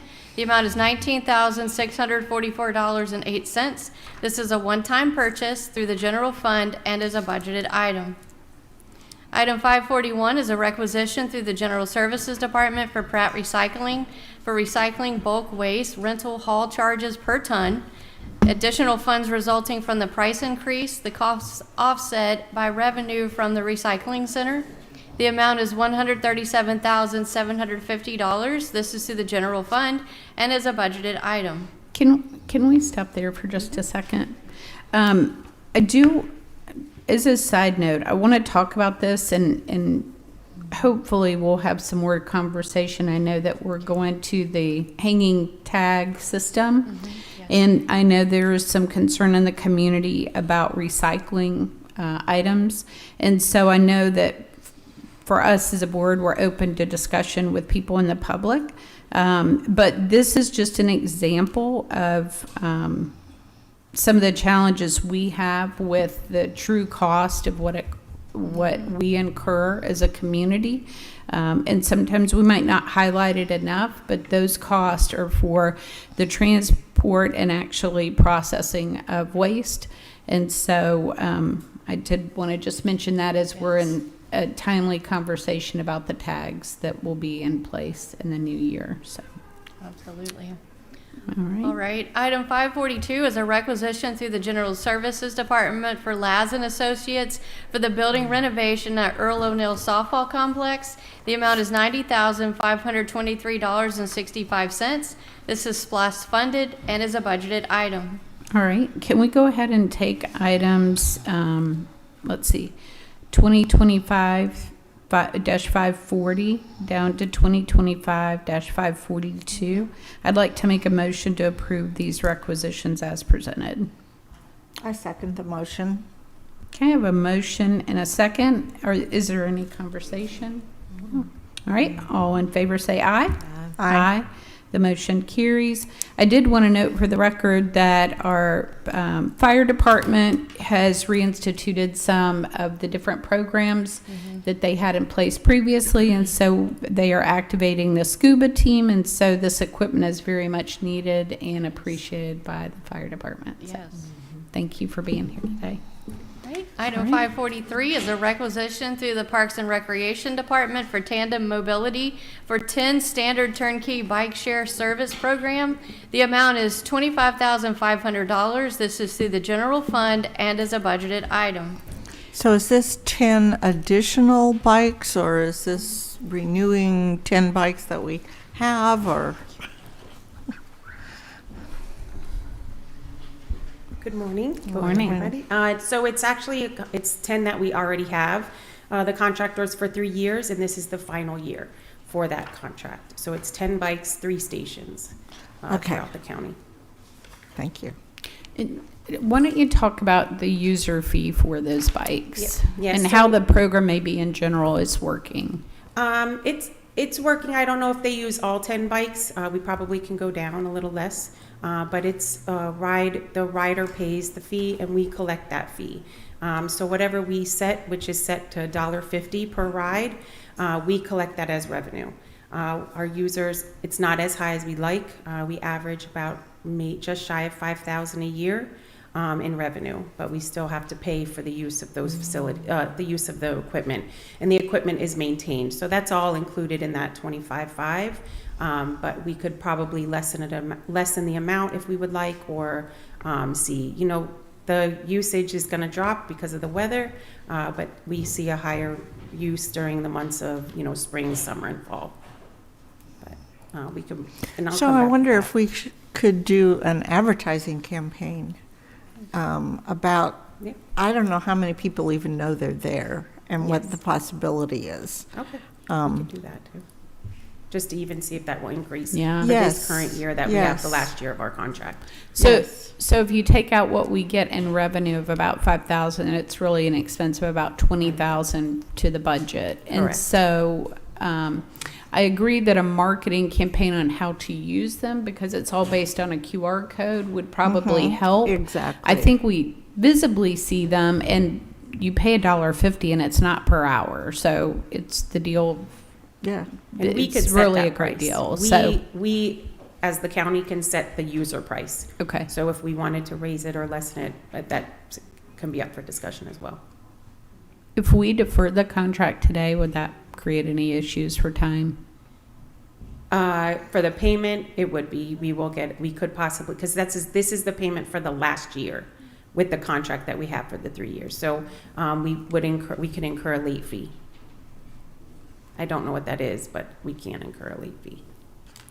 Okay. So I really think we ought to, PR ought to maybe do a really,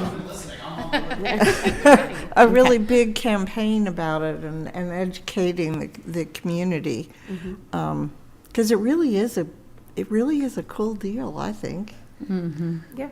And I've seen people people teaching people how to ride the bike. Oh, really? Like adults. Yes, Yeah. we Yeah. should not take for granted how many people don't know how to ride a bike or swim. So Yes.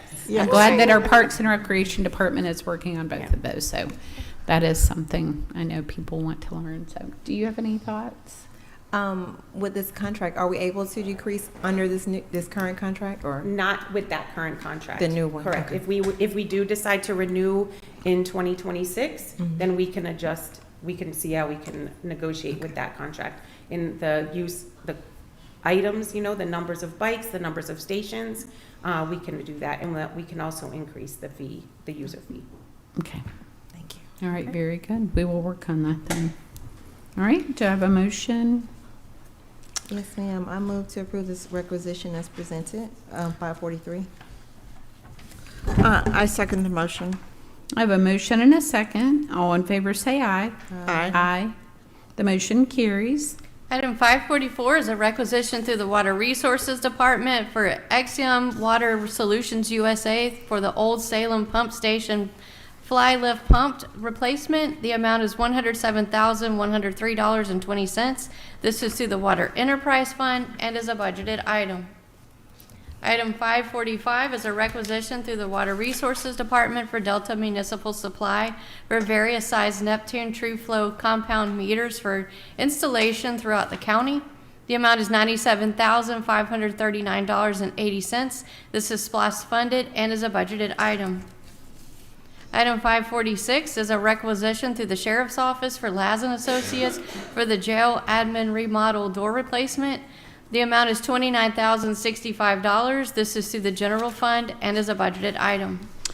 All right, if we could take those items together. So 544 through 546. I move to approve requisitions 544 through 546. Madam Chair, I second the motion. I have a motion and a second. All in favor say aye. Aye. Aye. The motion carries. Item 547 is a requisition through the Water Resources Department for Face and Sons Electric for the high bay lights at the water treatment plant removal and replacement. The amount is $37,530.84. This is through the Water Enterprise Fund and is a budgeted item. Item 548 is an expenditure request for Cogsdale Corporation through the Water Resources Department for the maintenance and support renewal. The amount is $159,288.10. This is through the Water Enterprise Fund and is a budgeted item. Can we hear from Deputy Director Azaria about this contract, please? Good morning, Madam Chair. Good morning. Commissioners. Good morning. And this is in reference to the Cogsdale? Yes. Yes, the Cogsdale is the current software that we use in Water Resources for customer service and business affairs. This is the annual renewal. Okay. All right. And so tell me about the amount of support that they provide for that amount. They're very good with providing us support. We put tickets in for any items that we get stuck on, so to speak. We've also requested some additional reporting from them as we're unable to build some of those reports ourselves. So we've put tickets in to build some of those reports. So would those questions be addressed through this contract without additional fees? Yes, ma'am. So like if I needed a late list quickly, it should be easy to access moving forward? It is taken into consideration in this contract. However, I can't guarantee that they won't ask for additional costs depending on the report. That should be basic in the world of software to Absolutely. get that report quickly. So, all right, very good. Thank you for clarification. Do you want to take 547 and 548 now? I think we can keep going. Okay. Item 549 is an expenditure request through Air Products and Chemicals Incorporated for the Water Resources Department. This is for liquid oxygen deliveries, surcharges, energy, and hazmat delivery charges. The amount is $17,639.89. This is through the Water Enterprise Fund and is a budgeted item. Item 550 is an expenditure request through the Autonom Technologies. This is through Technology Services for an annual escrow fee maintenance and the VCS tax support for the Tax Commissioner's Office. The amount is $36,472. This is through the general fund and is a budgeted item. Item 551 is an expenditure request through Amelia Technologies USA for the Parks and Recreation Department. This is for the Smart Rec software annual subscription final payment. The amount is $15,572.21. This is through the general fund and is a budgeted item. Do you want to take those together? We can. Okay. Yes. So item 547 through 551. Madam Chair, I move that we approve requisition 547 and expenditure items 548 through 551 as presented. I second the motion. Okay, I have a motion and a second. All in favor say aye. Aye. Aye. The motion carries. Item 552 is surplus of equipment, and just as a reminder, as always, you can see our surplus equipment on the website of GovDeals, which is www.govdeals.com. We have juvenile court, the coroner's office, and superior court. Madam Chair, I move to declare these items as surplus as presented. I second the motion. All right, I have a motion and a second. I do want to note for the record that we also have our ambulances that are Yes. posted there as well right now for auction. So, Those ambulances? yeah, that They're was on their way there. timely. Exactly. Thank you. They work. All right, so I have a motion and a second. All in favor say aye. Aye. Aye. The motion carries.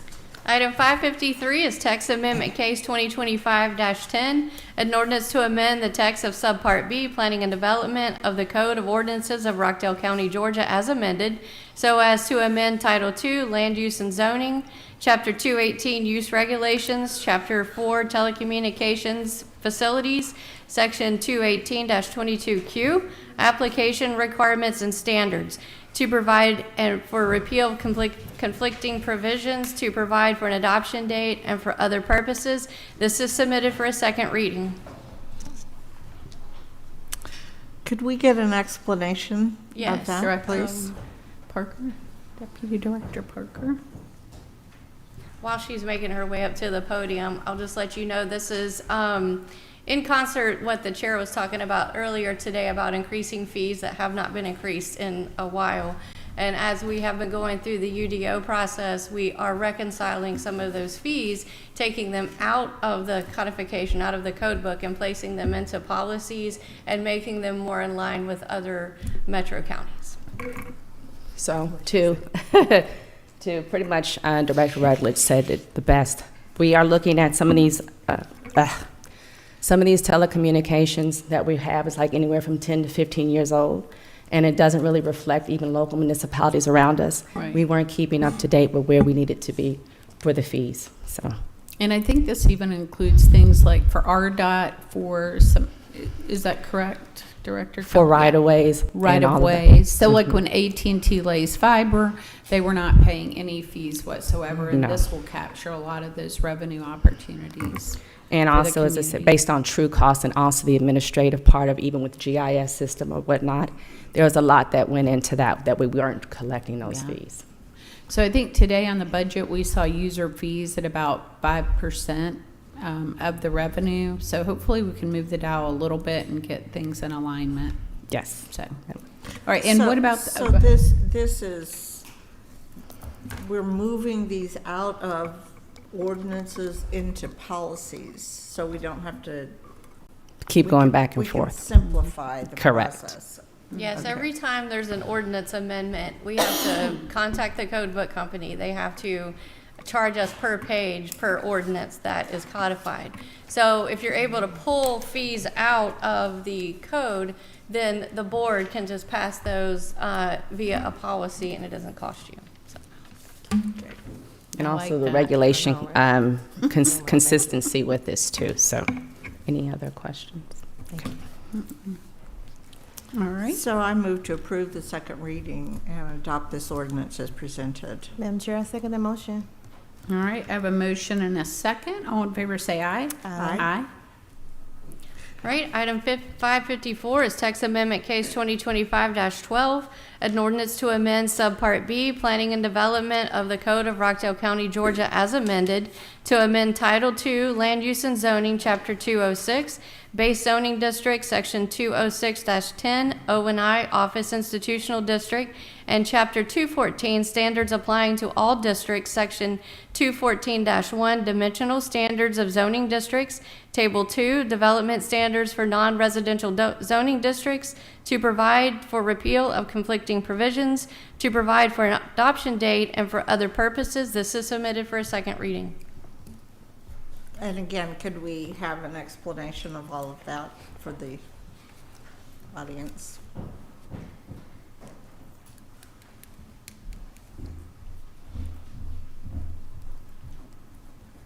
I should have stayed up here. I thought. So pretty much when we were going through the UDOs, we realized that the O&I needed to have a height increase to help with competitiveness and investments, and also for the land use efficiency that we're starting to see a lot of new businesses are asking for the O&I. So without being able to have the height requirements that most modern bills are requesting, we have to update that. Or else we'll keep coming back for variances within the Planning Commission and also having the first and second read. This is just for efficiency. And are we upgrading the? We're upgrading. We're upgrading to a 85 feet, from 50 to 85. So I'm not sure if you recall, we did this earlier in the year, but we only did it with industrial. Somehow we did not include O&I, which we should have. And so as we are going through this process and scratching our heads like, okay, we should have included O&I for the higher density. So. Okay. Thank you. All right. Madam Chair, I move to approve the second reading and adopt this ordinance as presented. I second the motion. Okay, I have a motion and a second. All in favor say aye. Aye. Aye. The motion carries. Item 555 is an ordinance to make and provide appropriations for the period beginning January 1st, 2026 and ending December 31st, 2026.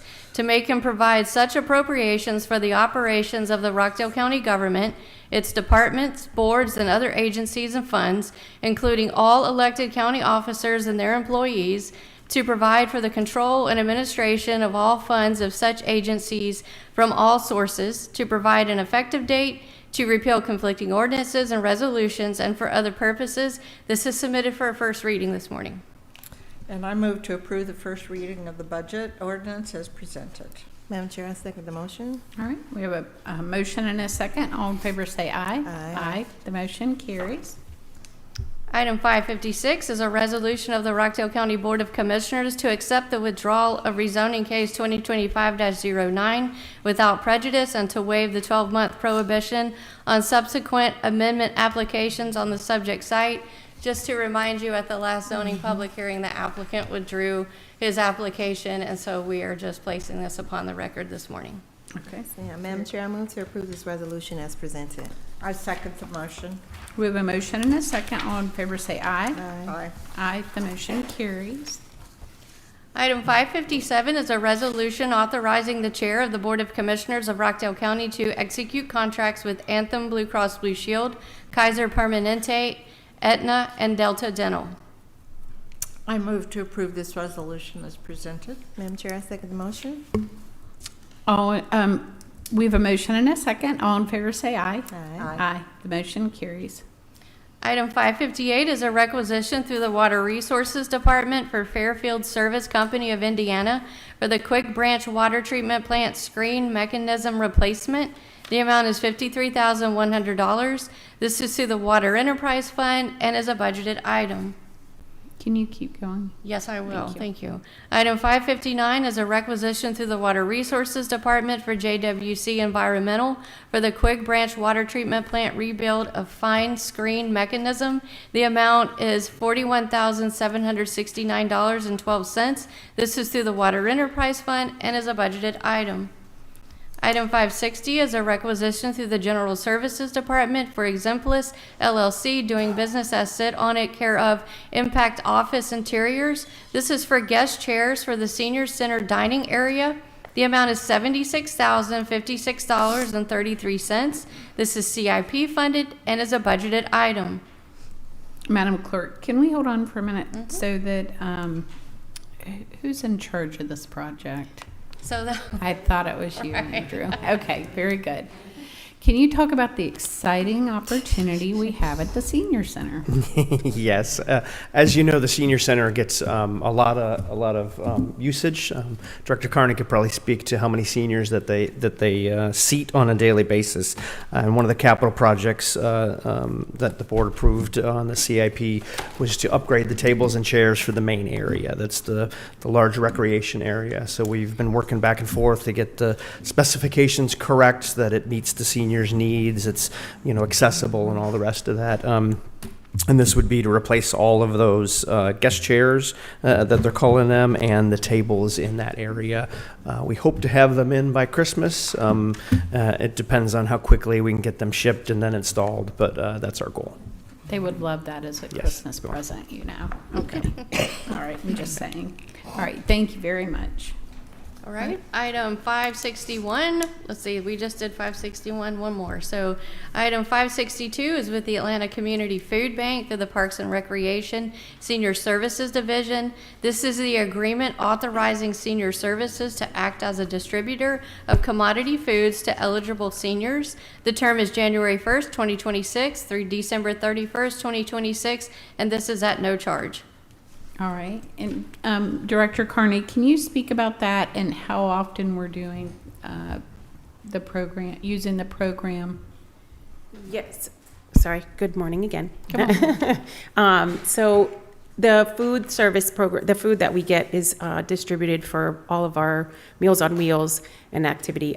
It's daily, almost, or maybe 2 to 3 times a week. So it's a lot of food. So it's on-site food options and then the meal preps for Meals on Wheels. Correct. Okay. Yep.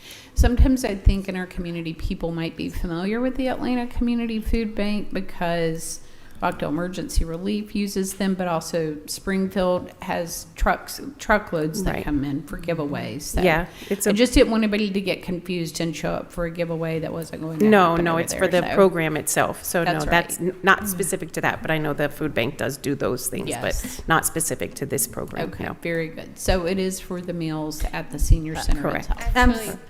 I'm sorry, just wanted to make a correction. So this is for the monthly food boxes, for the commodity meals, not actually for the center food, this particular one. Right, but they don't go and they can't come, sorry. So yes, they cannot come to the facility and pick up what they are asking for. It has to be through the program. Right. So it's not where we do food distributions or things like that, no. Okay, so typically it's seniors that attend the seniors facility itself. Yes. Okay. Yes. Very good.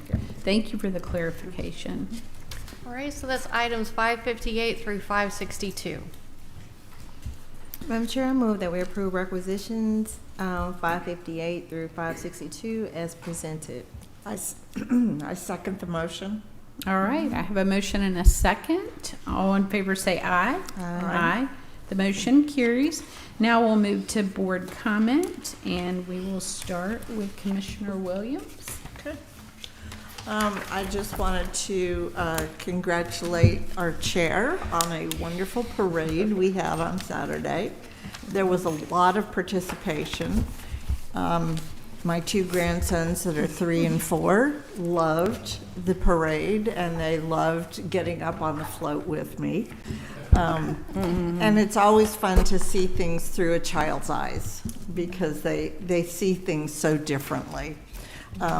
It was so well organized as far as the parade, and then there were booths set up in the Methodist parking lot that you could walk around and talk to different people. Those 2 little boys, with their mom and dad's approval, went home with a puppy. Oh my God! Wow, that was the purpose of that. So I'm so glad you carried that out. Fantastic. They did, and I haven't checked to see how that puppy has done. Haven't heard from them since. See, that animal truck is dangerous, okay? I mean, it works well, but... I also wanted to mention that earlier, she's left now, but our mayor-elect was here in attendance, Connie Alsobrook, so I wanted to recognize that she was here. Thank you for that. All right, Commissioner Williams. I'm Commissioner Smith. I mean, nice to meet you. It's okay.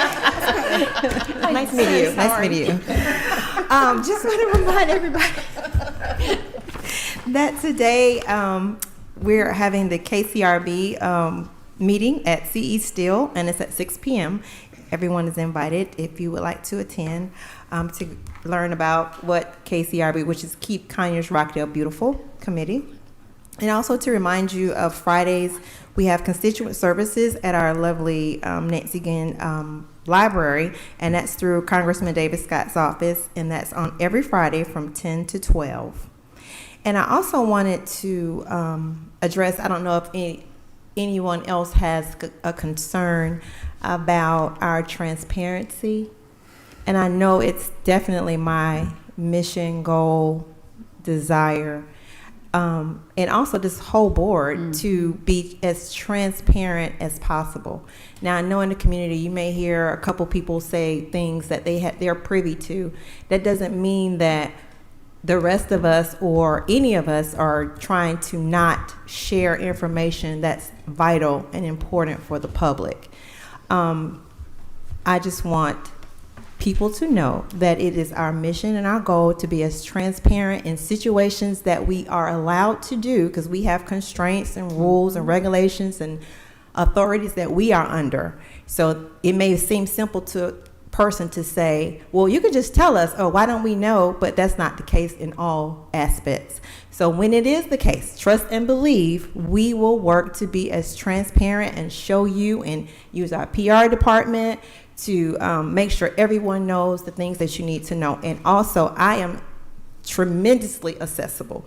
You can email me, you can call me. If you have any questions, that you hear something that you want to know about, ask me. If I can tell you, I will tell you. If I cannot tell you, I will not tell you. So I just want to share that with anyone who has a concern about the transparency and the work that we're doing on this board. We are working together to make sure that we create a better Rockdale County. And I would like to leave you with this quote: the best preparation for tomorrow is doing your best today. Thank you. Thank you.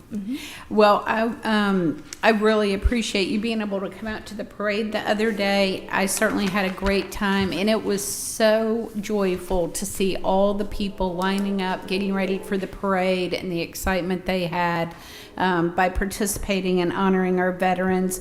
And there are just so many people to thank. I want to start by, our team that certainly made it all happen. Madam Clerk, Deputy Director Mike White. We also were able to have Director Christine Carney help us with organizing the parade floats and participants. And so and then of course we have a whole committee that's been meeting. So we will have our recap meeting tonight at 5, and we're excited about getting everything in order so we can plan for next year. And where we have 363 days left to advertise for. So, so that was all done in 3 months, which is really impressive. And it brought together just a great sense of community. So I'm very happy about that. And I also want to thank the First Methodist Church for allowing us to, stage and run our parade through Main Street and stop there with vendor booths, since we have the construction going on Millstead. So that actually worked out really, really well. And the city of Conyers. Well, I was getting to that. Oh, okay. And all our amazing City of Conyers police officers, we could not have done it without them. They were everywhere. It was very safe and secure feel that we had, including for such two a great of them up on the top roof. Oh yes, they have those plans down to a T. So I am always so thrilled to work with them and appreciate the work they do. I did want to acknowledge also Commissioner Smith's comments about limitations for some of the conversations. Whenever I've been elected, I really do understand that I represent the people, and that means everybody. And so feedback's really important. So is being out in the community, building those relationships, so you have a better feel for what the public is most likely interested in or not interested in. And so I will say I had 2 great mentors that were U.S. senators that I worked with, and the way that they conducted business at the federal level, Senator Alan Dixon and Senator Hal Heflin of Alabama did such an amazing job of being thorough about what their residents and businesses wanted in their state. And so I try and mirror that as much as possible, and hope that we, in our efforts to keep getting out in town hall meetings and events throughout the community, that we can keep listening and be engaged with the public. So it makes it a little bit easier when opportunities come up, sometimes very, very quickly. But there are development authority meetings. The public, those are announced. The public is welcome to come. We also have CREDC, which is the Conyers Rockdale Economic Development Council, and those meetings are open as well. And we've had some of you in the audience attend. And then finally, I just want to make sure that I remind you once again of Veterans Day tomorrow, 11 o'clock at Bethel Christian Church and 1 o'clock at American Legion. So I want to thank all our brave men and women for their service, and as we continue to work towards becoming a more patriotic community, I hope you'll really pay attention to all those that are partnering with us to get their flags out, especially the city of Conyers, and churches, businesses, neighborhoods across this county. It definitely feels good to see that support for our veterans and what they've sacrificed. So with that, I know that, Madam Clerk, I think we have a need for executive session today. Yes, Madam Chair, for the purpose of discussing land acquisition and pending and threatened litigation. Okay. Madam Chair, I move to enter into an executive session for the purposes of discussing pending litigation and threatening, pending land acquisition and threatening litigation. All right, thank you. I second the motion. All right, I have a motion and a second. All in favor say aye. Aye. Aye. And with that, this concludes and adjourns our meeting for today. Thank you for your attention.